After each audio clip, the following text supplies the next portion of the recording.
So, there is always a lot happening at the Consumer Electronics Show in Las Vegas.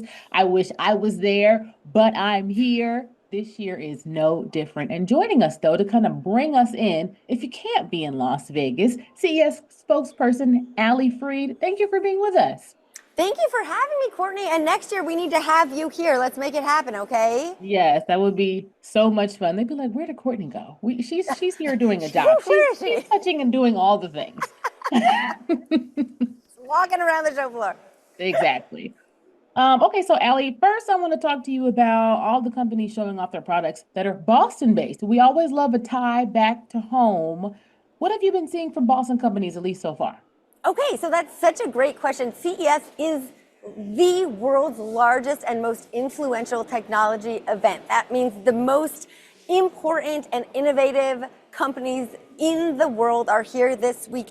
4,000 in total, and more than 25 of those, congratulations, Boston, come from Boston. And so, yay, it's amazing.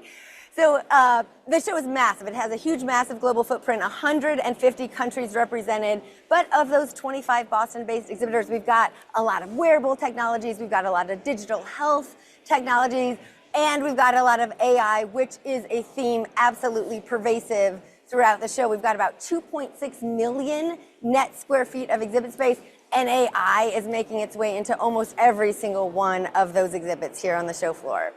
Oh, wow. All right. Okay. This takes me to my next question. Boston Dynamics Atlas humanoid robot is there. Tell us about the robotics market. That's not the only one. Oh, absolutely. So they are part of a huge showcase over in North Hall that is focused almost exclusively on AI robotics. So that physical AI component.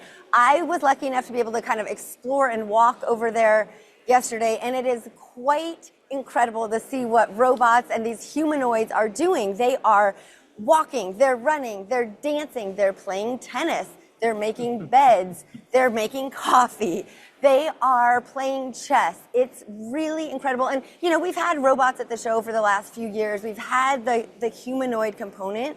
I would say what really stands out this year is how well balanced and how agile they are. In the past, it's kind of been shaky, and can we count on these things? And from what we're seeing across the board, it's just the balance is there, the dexterity is there, the coordination is there. And it's pretty incredible to think about AI going from, just a tool that you can hope does something to an actual companion that you and I can use to help make our lives easier and better. Kind of on that front, it's not quite a robot, but this is a Boston-based company. I've actually got a product for you from Defy, and it helps make the human experience a little less exhausting. So this is actually kind of a robo booster that you would put on your ankle and to help with mobility and power. It also offsets up to 100 pounds of body weight. So for example, this show is massive. We're walking around 4,000 exhibiting booths. Everyone is tired. Everyone's talking about how their feet hurt. Everyone's backs are aching. But this takes a 200-pound person down to 100 pounds of weight on your joints. And so the whole idea is so that you can walk further, faster, with less, crushing, strenuous exhaustion on your joints. And this, I actually visited their booth yesterday, and it's really cool. They've got a demo going upstairs that people can walk around, and you just see these massive smiles on their face. It's almost like you're walking on the moon because gravity is not feeling like what we feel it. You just get that real extra power boost. So Boston, Defy, thank you for being here. And that is such a game changer. And this is, to your point, every year you're seeing the technology get better and better. I mean, maybe 5 or 10 years ago, you might have thought, what could this even be possible? And now, being able to see this and hear that it is really already changing the quality of people's lives is amazing. Yeah, absolutely. And that is a real thing that we talk about the show every day, every minute. It's that how can technology be used to improve lives? There's actually another Boston-based company called Tactus, which was developed it's a wearable product developed in conjunction with the deaf community. And it is to help those who are hearing impaired experience music through touch. And so it's tactile sensories that helps their body and their nervous system experience what music sounds like, that feeling of calmness and those endorphins and that whole body system all coming through a wearable to deliver an experience that they otherwise wouldn't have. I saw another kind of access to different community products yesterday. It's a pair of glasses that also attaches to a wearable haptic device for those who are blind, visually impaired, or perhaps on the autism spectrum where you don't understand facial cues.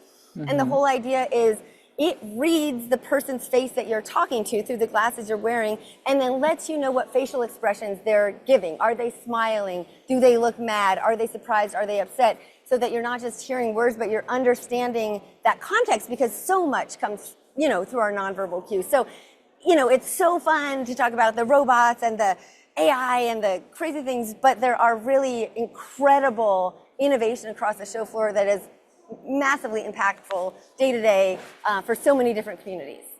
And I think it's so important for viewers to hear from you at CES because, in a time where technology is so advanced and people have so many questions, it's important for them to see that there's plenty of technology created to do well and to help us and not work against us. So that's why, being able to hear from you at CES is so important. Exactly. I couldn't agree more. Thank you. I do have a couple of more questions for you. So let's get back to AI here for a second. It's become such a hot topic, as I was saying just a few seconds ago. Was there anything outside of what we've already discussed that was utilizing AI in a new and interesting way, like something that caught your eye? I'm sure that's like picking your favorite child. There's so many things in there. Like, how can I say, hey, anything else? You're probably like, everything. It's crazy. I would say, yeah, yes, it is literally in everything. The thing that kind of blows my mind is seeing AI in very analog devices that you might not think need it, but then you understand how it works and it's interesting. The example I'm thinking of is an AI-powered kid's toothbrush. Now, I'm not talking about an electric toothbrush. Like, the kid still has to actually manually brush their teeth, but the bottom of the toothbrush is where the sensors are and the AI is built in. And they've gamified brushing your teeth for kids so that they understand exactly how to brush their teeth. It was developed by a pediatric dentist to maximize the cleaning effect. And so as they're brushing, they have to hit the right angles and the right depth to, kill off the bad guys. And it's connected to an app, and they're killing off bad guys, and they're earning points, and they're totally playing this game based on them learning how to brush their teeth correctly. It's designed for kids age 3 to 6. And that just really was incredible to me, because you don't think about a toothbrush being AI enabled, and then you think, well, maybe if it is, it's going to be electronic, but it's not. It's still analog, but it's using technology to help learn lifelong habits. So, even as an adult, that sounds fun. I mean, obviously, right? You've been brushing your teeth for a long time, but I'm like, you're like, let's do this. I'm like, wait, this sounds kind of cool. Like, okay, but right, exactly. Totally.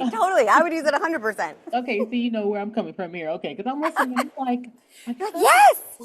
I don't know if I should say that out loud. Okay. I love it. Earlier you mentioned like all of the cool robotics and how agile they are, and they're more lifelike, and they have improved a lot over the years, and they're not necessarily like this shaky, dicey thing you might expect. And it made me think of, growing up, you watching the Jetsons. I think it was Rosie. I mean, we've even moved beyond Rosie now. They're moving in such a lifelike way, and I'm like, wow, here we are.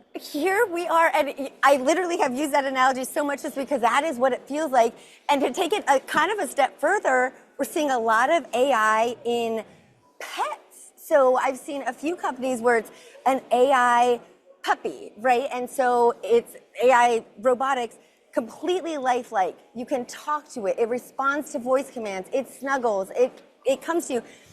And you might say, oh, what is this? What is the use case here? But it is designed for people who get, that wonderful sensory feedback from animals, but can't necessarily have them. And this particular company is in Eureka Park. It's a startup, and they're targeting the elderly community that's living in assisted living facilities or nursing homes where pets aren't allowed, but where there's research after research that proves the benefit of interaction with animals. And this puppy was named Jenny that I saw, and it was just the cutest thing. They had all these videos of it just coming up and snuggling up with these people, and it wouldn't just have to be the elderly. Like, I was hugging it and loving on it, and you actually do get kind of that emotional connection and response. So we've got Rosie and RoboDog here at CES 2026.